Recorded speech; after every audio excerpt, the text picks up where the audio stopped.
Hello guys, welcome to our channel. నేను మీ నాని. అందరూ బాగున్నారా? ప్రజెంట్ అయితే 4:30 అవుతుంది. ఇంట్లో మా మేనల్లుడు ఉంటే వాడిని తీసుకుని అయితే బయలుదేరిపోయాను. వాస్తవానికి క్యాబ్ బుక్ చేసుకుని నేను రావాలి. కానీ బండి మీద రావడానికి ఒక రీజన్ అయితే ఉంది. అదేంటో నీకు తర్వాత చెప్తాను.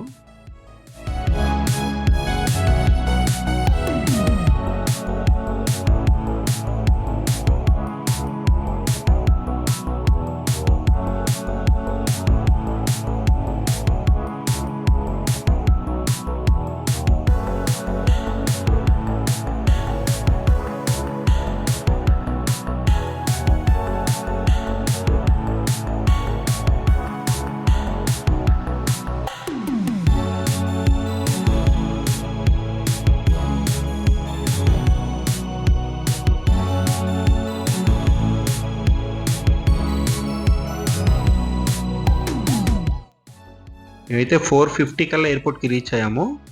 బైక్ పార్కింగ్ ఏరియాకి వచ్చాము. బైక్ పార్కింగ్ ఛార్జెస్ మీకు డిస్ప్లేలో పెడుతున్నాను. ఇక్కడ మనకు టోకెన్ అయితే ఒకటి వస్తుంది. ఆ టోకెన్ అయితే మనం జాగ్రత్తగా పెట్టుకోవాలి. ఆ టోకెన్ కనుక మనం మిస్ చేసాం అనుకోండి, 250 రూపీస్ ఫైన్ అయితే వేస్తారు. 4-వీలర్కి అయితే 650 రూపీస్ వేస్తారు. ప్లస్ దాంతోపాటు మనం పార్కింగ్ ఫీజు కూడా పే చేసే బయటకు రావాలి. ఎవరైనా ఎయిర్పోర్ట్కి వచ్చి వెహికల్ పార్క్ చేయాలనుకుంటే కనుక ఆ టోకెన్ మాత్రం జాగ్రత్తగా పెట్టుకోండి.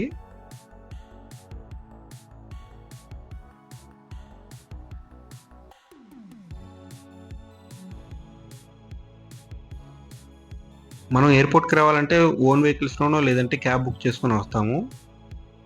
అలా కాకుండా మనం గవర్నమెంట్ వల్ల పబ్లిక్ ట్రాన్స్పోర్ట్ కూడా యూజ్ చేసుకోవచ్చు. అదే మన ఎలక్ట్రికల్ పుష్పక్ బస్సెస్. ఇవి సిటీలో లింగంపల్లి, బేగంపేట, గచ్చిబౌలి, తార్నాక నుంచి 4 రూట్లు డిఫరెంట్ వేస్ నుంచి మనకి ఎయిర్పోర్ట్ అయితే రీచ్ అవుతాయి. ఇంతకుముందు టికెట్ ప్రైస్ 300 ఉండేది. ఇప్పుడు 400 చేశారు. నైట్ 10 PM నుంచి మార్నింగ్ 6 AM వరకు అయితే 450 ఉంది.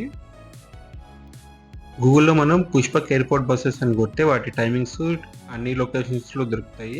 మనం చెక్ చేసుకొని ఏ టైం అయితే ఆ టైం మనం అక్కడి నుంచి ఎక్కి రావచ్చు. మనమైతే పార్కింగ్ ఏరియా నుంచి అరైవల్స్కి రీచ్ అయ్యాము. ఇప్పుడు మనం డిపార్చర్కి వెళ్ళాలి. డిపార్చర్కి వెళ్ళాలంటే మనం అక్కడ లిఫ్ట్ ఎక్కి అయితే పైకి వెళ్ళాలి. డిపార్చర్కి వెళ్ళిన తర్వాత అక్కడ మన టికెట్ చూపిస్తే మనల్ని లోపలికి పంపిస్తారు. అక్కడ మనం ఏదైతే టికెట్ బుక్ చేసుకున్నామో ఆ చెక్ ఇన్ కౌంటర్లో మన లగేజ్ ఇస్తే కనుక ఆ లగేజ్ మనం ఎక్కాల్సిన ఫ్లైట్కి వాళ్ళే పంపిస్తారు. యాక్చువల్గా నా దగ్గర అయితే నేను క్యారీ చేసేంత లగేజ్ ఉంది కాబట్టి నేను చేత్తోనే తీసుకుని వెళ్ళిపోయాను. డిజి యాత్ర అని ఒక యాప్ ఉంటుంది. అందులో మన బోర్డింగ్ పాస్ ఎయిర్పోర్ట్కి రాకముందే మనం అప్లోడ్ చేయాలి. అది మన ఆధార్ కార్డ్తో సింక్ అయి ఉంటుంది. ఎయిర్పోర్ట్లో మనం ఎక్కడికి వెళ్ళినా కూడా డైరెక్ట్ మన ఫేస్ రికగ్నైజ్తోనే డోర్స్ అన్నీ ఓపెన్ అవుతాయి. ఒకవేళ డిజి యాత్ర లేదంటే కనుక మనం మొత్తం లైన్లో నుంచొని ఎంత లేట్ అయినా కానీ లైన్లో నుంచే రావాలి. ఇదైతే మనకి డైరెక్ట్ యాక్సెస్ ఉంటుంది, త్వరగా అవుతుంది సెక్యూరిటీ చెకప్. ఇక్కడ ఏంటంటే ఆ ట్రేస్ తీసుకొని మనం ఎలక్ట్రానిక్ ఐటమ్స్ అన్ని ఒక చోట పెట్టుకోవాలి. ఓన్లీ క్లాత్, బ్యాగ్స్ మాత్రం ఇంకో దాంట్లో పెట్టాలి. ఒకవేళ హెవీ షూస్ ఉన్నా అవి కూడా మనం తీసి పెట్టాల్సిందే ట్రేలో. ఆ ట్రేలో మనం పెట్టిన తర్వాత ఎక్స్రే మిషన్లోకి ఎంటర్ అవుతుంది. అది మొత్తం స్కాన్ అవుతుంది.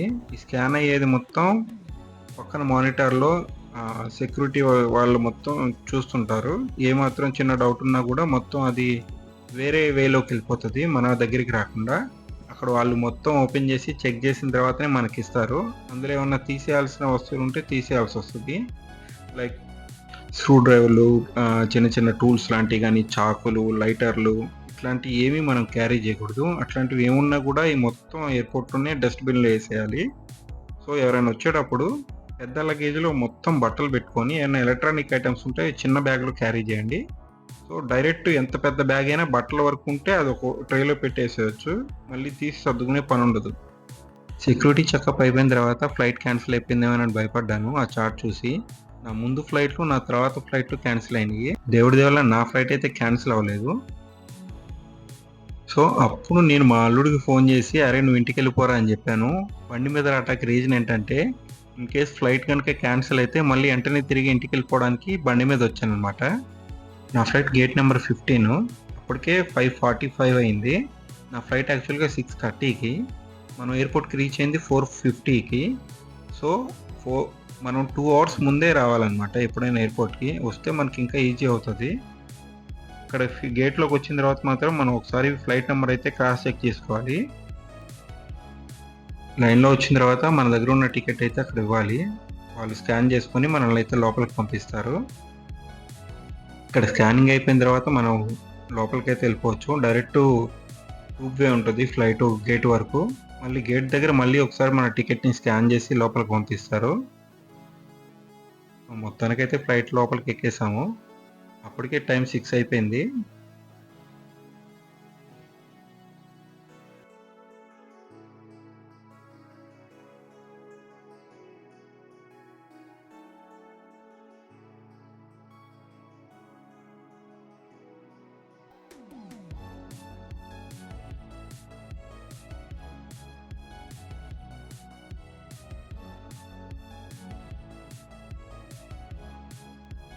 మొత్తానికి వచ్చి నా సీట్లో అయితే నేను కూర్చున్నాను.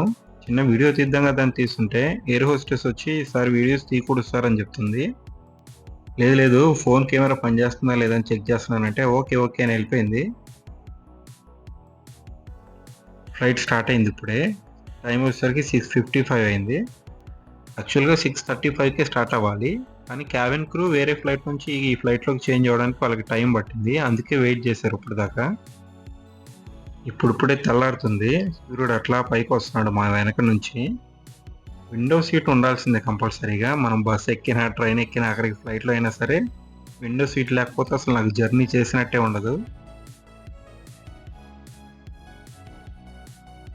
ఫ్లైట్ మొత్తం డైరెక్షన్ చేంజ్ అవ్వడానికి ఈ వింగ్స్ మీద ఉన్న ఫ్లాప్సే మెయిన్ అనమాట. దాన్ని క్రాస్ చెక్ చేసుకుంటున్నారు వాళ్ళు.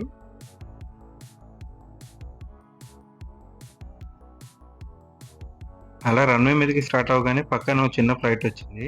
దాని వీడియో తీస్తుంటే ఈలోపు రన్వే పైన ఇంకో ఫ్లైట్ టేక్ ఆఫ్ అయింది. అది భలే ఉంది లైవ్లో చూడడానికి మాత్రం. మనం కూడా ఆ రన్వే పైకే వెళ్ళి ఇప్పుడు టేక్ ఆఫ్ అవ్వాలి. మనం టేక్ ఆఫ్ అవ్వగానే రెడీగా బెంగళూరు ఫ్లైట్ కూడా ఉంది. అది కూడా మన వెనకాలే టేక్ ఆఫ్ అవుతుంది. ఇప్పుడు నేను ఎక్కిన ఫ్లైట్ మోడల్ ఎయిర్బస్ 320 నియో. ఇందులో 180 మంది ఒకేసారి ట్రావెల్ చేయొచ్చు. వెనక కనిపించే టవర్ ఉంది కదా, అది ఏటీసీ టవర్ అంటారు దాన్ని, ఎయిర్ ట్రాఫిక్ కంట్రోలరు. ఆ ఏటీసీ పర్మిషన్ లేకుండా ఏ ఫ్లైట్కి కూడా ఎయిర్పోర్ట్లో ల్యాండ్ అవ్వడానికి లేదు, మళ్ళీ ఫ్లై అవ్వడానికి కూడా లేదు. సో అది కన్ఫర్మ్ చేసిన తర్వాతనే టేక్ ఆఫ్ అయినా అవుతుంది, ల్యాండ్ అయినా అవుతుంది. ఇప్పుడు మన ఫ్లైట్కి కూడా 38,000 ఫీట్ ఆల్టిట్యూడ్లో ఫ్లై అవ్వడానికి ఇన్స్ట్రక్షన్స్ అయితే కెప్టెన్స్కి వచ్చినాయి. అంటే దగ్గరగా 10 కిలోమీటర్ల పైన ఇప్పుడు మనం ఫ్లై అవుతాం అనమాట. టేక్ ఆఫ్ పర్మిషన్ వచ్చింది. ఇప్పుడు ఫ్లైట్ అయితే స్పీడ్ అందుకుంది. దగ్గరగా 200 కిలోమీటర్స్ పైనే స్పీడ్ అందుకున్న తర్వాత టేక్ ఆఫ్ అయితే అవుతుంది. ఫ్లైట్ మాత్రం గాల్లోకి వెళ్ళేటప్పుడు మాత్రం ఆ ఫీల్ మాత్రం లైఫ్లో ఒక్కసారి ఎక్స్పీరియన్స్ చేయాలి. మనం చిన్నప్పుడు జాయింట్ వీల్ ఎక్కుతాం కదా, పైకి వెళ్ళినప్పుడు బాగానే ఉంటుంది. కిందకు వచ్చేటప్పుడు గాల్లో తేలిపోతున్నట్టు ఉంటుంది కదా, కానీ కిందకి రాగానే మళ్ళీ మామూలు అయిపోతుంది. బట్ ఇక్కడ ఎట్లా అంటే టేక్ ఆఫ్ అవ్వగానే కిందకి దిగేటప్పుడు ఎట్లా అయితే ఫీల్ అవుతామో అలాంటి ఫీలింగ్లో ఒక 5 మినిట్స్ వరకు ఉండిపోతాము. ఎందుకంటే మనం గ్రావిటీని ఫీల్ అవ్వలేము అనమాట. గాల్లో తేలుతున్నట్టు ఎక్కడికో పడిపోతున్నట్టు అనిపిస్తుంది. కానీ అది మాత్రం ఎప్పటికైనా ఎక్స్పీరియన్స్ చేయాల్సిందే.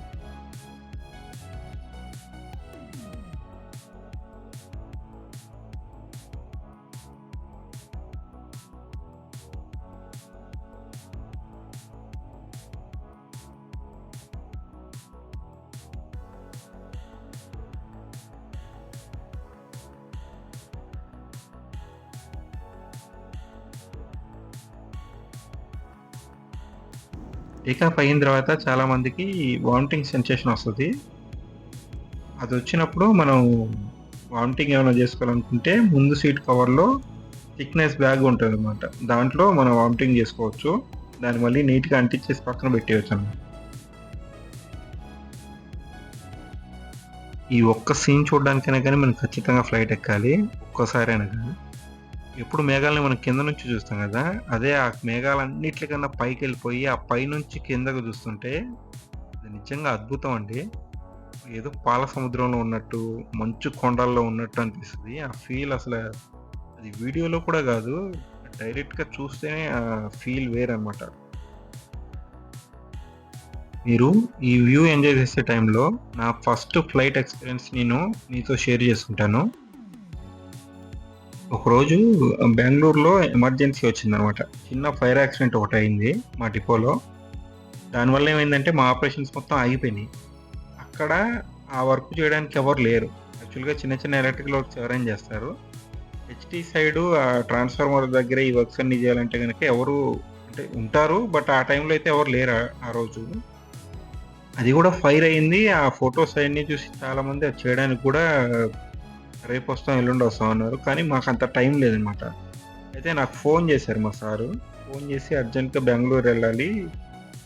అక్కడ ఎవరైనా ఉంటే వాళ్ళకి నువ్వు గైడెన్స్ ఇవ్వు అని చెప్పారు. బట్ అక్కడ ఎవరు లేకపోవడంతో ఖచ్చితంగా నేనే వెళ్ళాల్సొచ్చింది. ఆ టైంలో మనం బస్సులో వెళ్ళామంటే ఖచ్చితంగా 12 అవర్స్ పడతది. నాకు ఆఫ్టర్‌నూన్ 3:00కి ఇలా విషయం అని చెప్పారు. బట్ నేను బస్‌కెళ్ళినా గూడా బస్సు 6కో, 7కో ఉంది. అది రీచ్ అయ్యేసరికి మార్నింగ్ 8 అవుతుంది.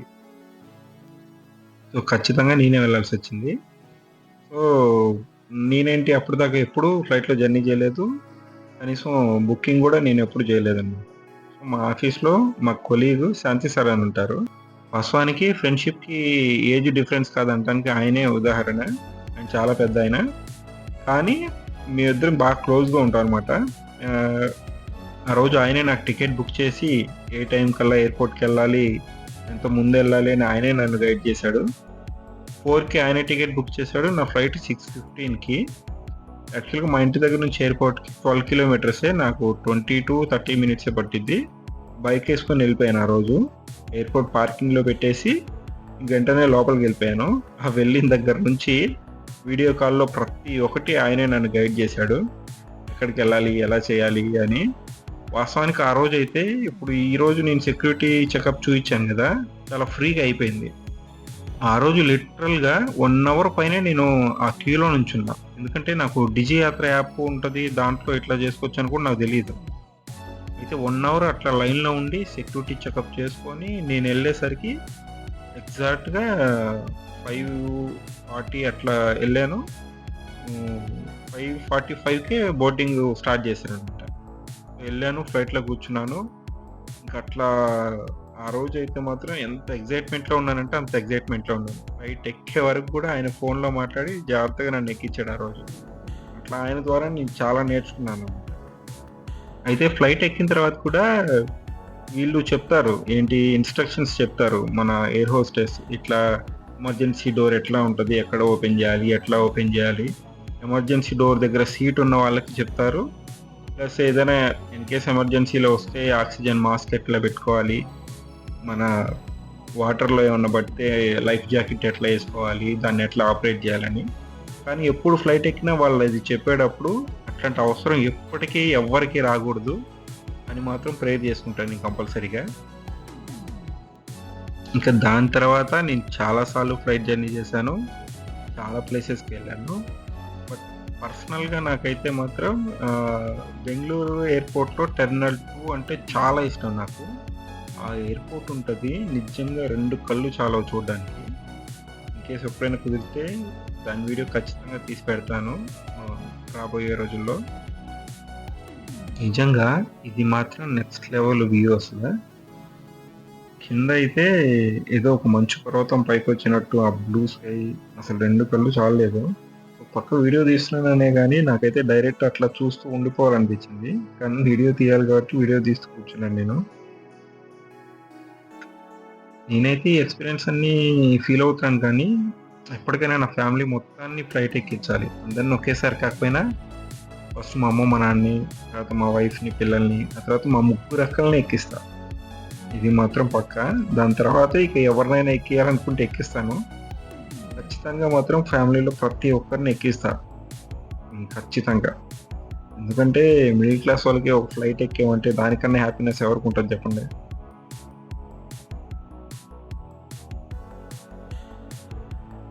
యాక్చువల్‌గా 6:30కి మనం ఎక్కితే 8 కల్లా చెన్నై రీచ్ అవుతామని బుక్ చేసేటప్పుడు టైమింగ్ చూయిస్తది. 1 ½ అవర్.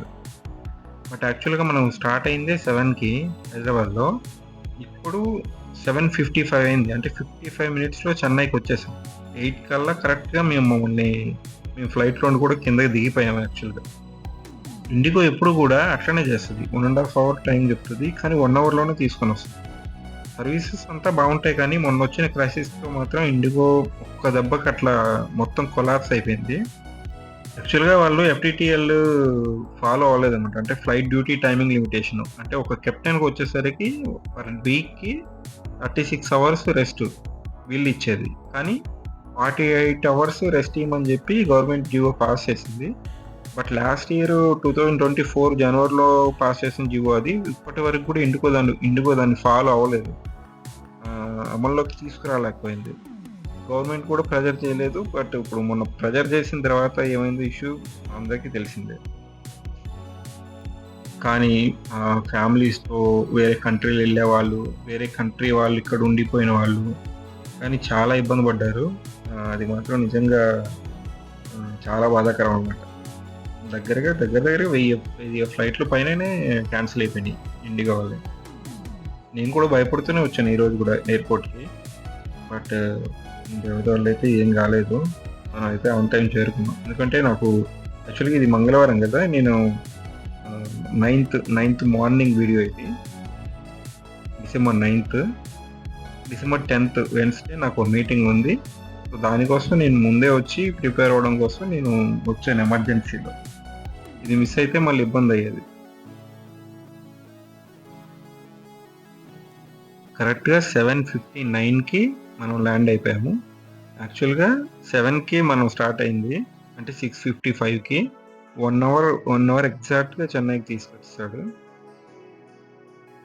ఫ్రంట్ నుంచి వెళ్తే గనక మనం డైరెక్ట్ లోపలికెళ్ళిపోతాము. బ్యాక్ సైడ్ నుంచి దిగితే ఇప్పుడు ఈ బస్ ఎక్కి మనం అరైవల్స్‌కెళ్ళాల్సి వస్తదనమాట.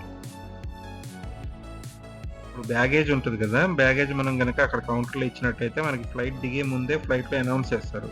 ఏ బెల్ట్ దగ్గరికి మన లగేజ్ వస్తుంది. సో, ఆ నంబర్ గుర్తుపెట్టుకొని ఆ బెల్ట్ దగ్గరికెళ్ళిపోతే మన లగేజ్ మనకొచ్చేస్తది. దానిపైన మన టికెట్ బార్‌కోడ్ ట్యాగ్ పెట్టేసి ఉంచుతారు. సో, దాని ద్వారా మనకి ఈజీగా ఐడెంటిఫై చేసుకోవచ్చు. అఫ్‌కోర్స్ మన బ్యాగ్ ఏదో మనకు తెలుసు కాబట్టి మనం తీసేసుకుంటాం. అంటే ఎక్కడికి మిస్ కాదు. మన టికెట్ నంబర్ దాని మీద ఉంటదన్నమాట.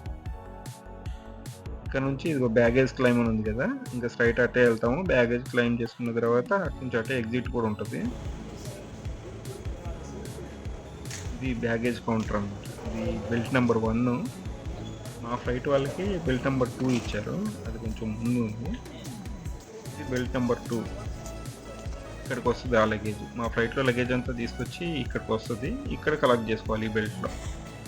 ఎయిర్‌పోర్ట్ నుంచి బయటకొచ్చాక ఏరో హబ్ వెస్ట్ టవర్ అయితే ఇక్కడుంది. ఈస్ట్ టవర్ అటువైపు ఉంటది. ఇది 6 ఫ్లోర్స్ ఉంటది. 6 ఫ్లోర్స్ కూడా మొత్తం కార్ పార్కింగే ఉంటదన్నమాట. భలే ఉంటది వ్యూ అయితే మాత్రం. 6థ్ ఫ్లోర్‌లో మనం కార్ పార్క్ చేస్తే ఎయిర్‌పోర్ట్‌లో ఫ్లైట్స్ టేక్ ఆఫ్, ల్యాండింగ్ అంతా క్లియర్‌గా కనిపిస్తది. వ్యూ చాలా బావుంటది. టైం లేదు. నేను పైకైతే వెళ్ళలేదు. క్యాబ్ బుక్ చేశాను. నా లొకేషన్‌కైతే నేను స్టార్ట్ అయిపోయాను.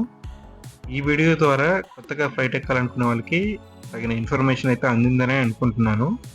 ఆ ఇన్ఫర్మేషన్ గనక మీకు ఉపయోగపడుతుంది అనుకుంటే గనక ఖచ్చితంగా వీడియోని లైక్ చేయండి, షేర్ చేయండి. అలాగే మీరు ఎక్కడికి వెళ్దాం అనుకుంటున్నారో కామెంట్ అయితే చేయండి. ఇలాంటి ఇన్ఫర్మేషన్ వీడియోస్ ఇంకా కావాలనుకుంటే ఖచ్చితంగా మన ఛానల్ అయితే సబ్స్క్రైబ్ చేసుకోండి. ఇంకా మీకు ఉపయోగపడే మంచి ఇన్ఫర్మేషన్ వీడియోస్ నేను తీయడానికి ప్రయత్నిస్తాను.